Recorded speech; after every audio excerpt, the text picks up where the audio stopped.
sut ydych chi i gyd? Mae'n braf iawn eich gweld chi. Dwi'n wedi bod yn dda chi. Dwi wedi bod yn sal yn yngwely. Dyna lle ydw i wan fel ydych chi'n gweld. Ond ydych chi'n gwybod be? Dwi'n teimlo'n well iawn ar ôl eich gweld chi. A dwi'n meddwl bod fi'n barod i codi wan i ni gael gwneud y wers. Heddiw yma, dyn ni'n mynd i fod yn siarad am ferch Jairus, a doedd hitha ddim yn dda chwaith.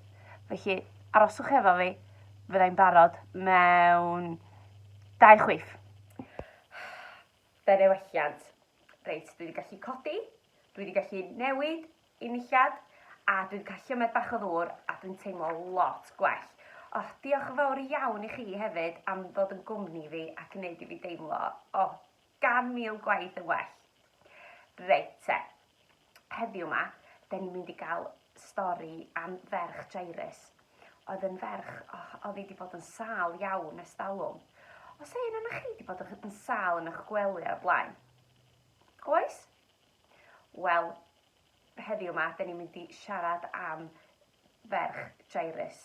Ac roedd ei rhieni yn ei charu'n fawr a di edrych ar ei holi yn dda ar hyd ei bywyd. Ond erbyn hyn, roedd y ferch yn sal iawn, a doedd ei rhieni ddim yn gallu gwneud unrhyw beth i'w helpu i wella, dim ond gofyn i Iesu am help. Felly, da ni yn mynd i ddarllen o'r Beibl, y Beibl bach i blant, a pennod 43, da ni'n mynd i ddarllen, a enw'r bennod ydy Iesu a'r eneth fach. Roedd Jairus yn caru ei ferch fach yn fawr. Dim ond 12 oed oedd hi. Yna, un diwrnod, pan oedd Jairus adref, doedd hi ddim yno i'w gyfarfod. Roedd y tŷ yn dawel. Mae'n merch yn sal, meddai ei mam. Roedd dagrau yn ei llygaid. Mae'n sal iawn, mae'r nai ofn.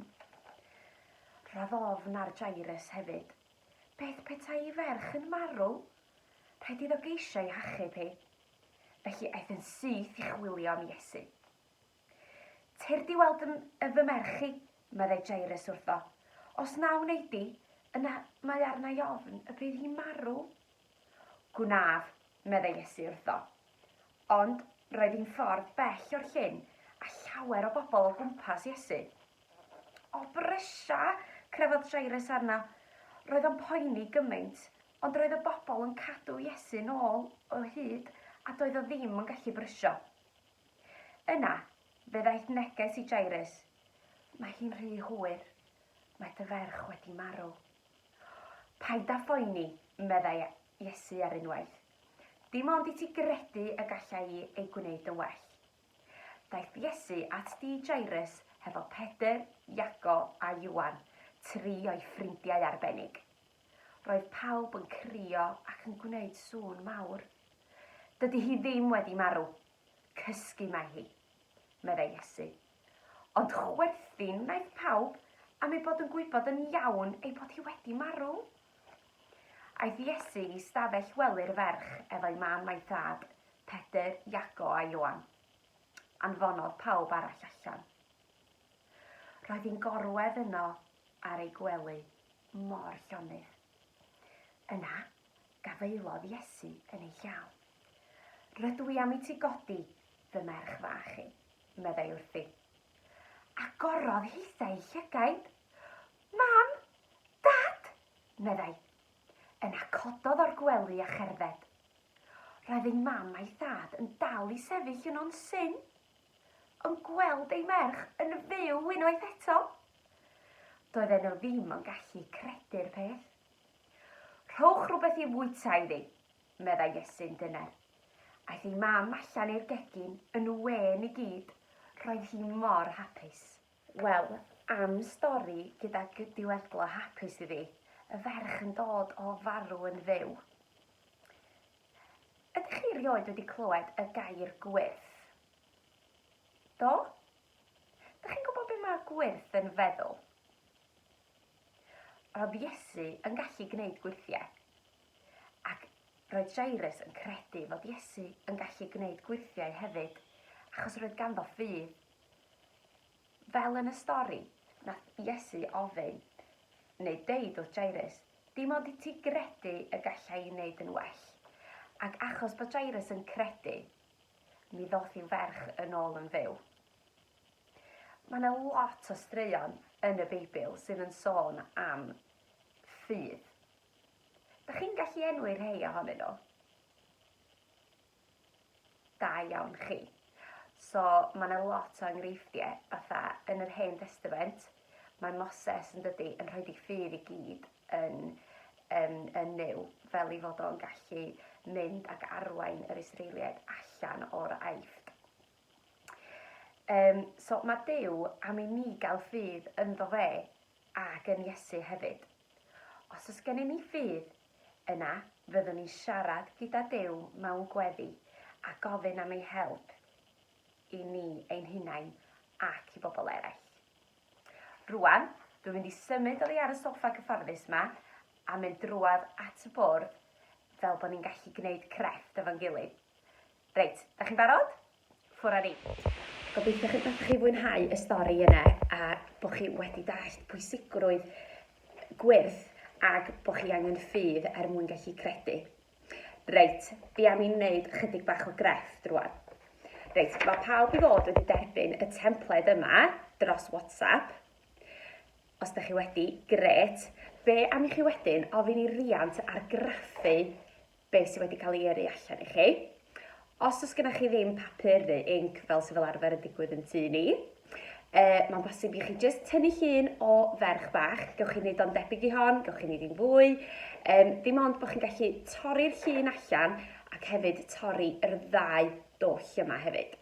So bi am i chi liwio hon, mor lliwgar ydych chi'n gallu, jyst oherwydd mae wedi bod yn sâl iawn yn dydi a dyn ni eisiau gwneud i ni deimlo'n hapus. Wedyn ar ôl y lliwio, be am i ni wedyn sgwennu yr adnod paid bod ofn dal i gredu arni. Iawn, reit, da ni'n mynd i wneud hyn efo'n gilydd. Wrach fyddai bach yn sydyn yn neud o, ond triwch chi'n dal fyny efo fi.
Wel, gobeithio gafoch chi hwyl yn fanna hefyd yn gwneud y crefft. Gymaint o hwyl o be ges i.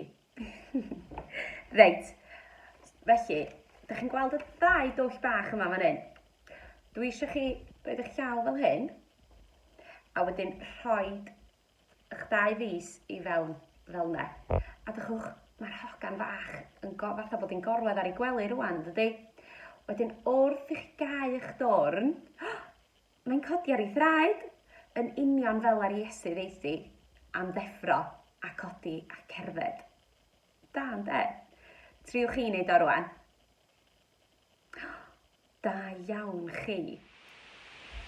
Felly, i orffen, fel yn achos y ferch fach yma, mae pethau'n gallu bod yn anodd iawn i ni hefyd.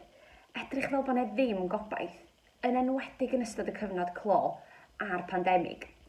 Ond, da ni'n gallu cael ffydd a credu bod Iesu'n gallu ein helpu fel oedd tad y ferch.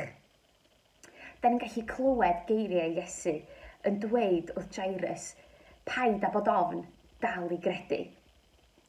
Cadwch y ferch yma yn rywle amlwg. Wedyn fyddech chi'n cofio nad oes angen i chi boeni a bod chi'n gallu trystio yn Iesu a dal ati.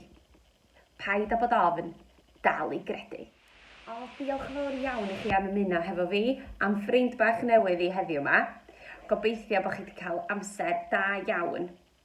Cofiwch roed eich lluniau i fyny ar WhatsApp i'n gael rhan nhw fo'n gilydd a gweld faint mor brysur ydych chi wedi bod wrthi yn lliwio ac yn torri. Felly, i gloi, cofiwch, peidiwch o bod ofn a daliwch i gredu. Na i weld chi rhywbryd eto. Ta-da!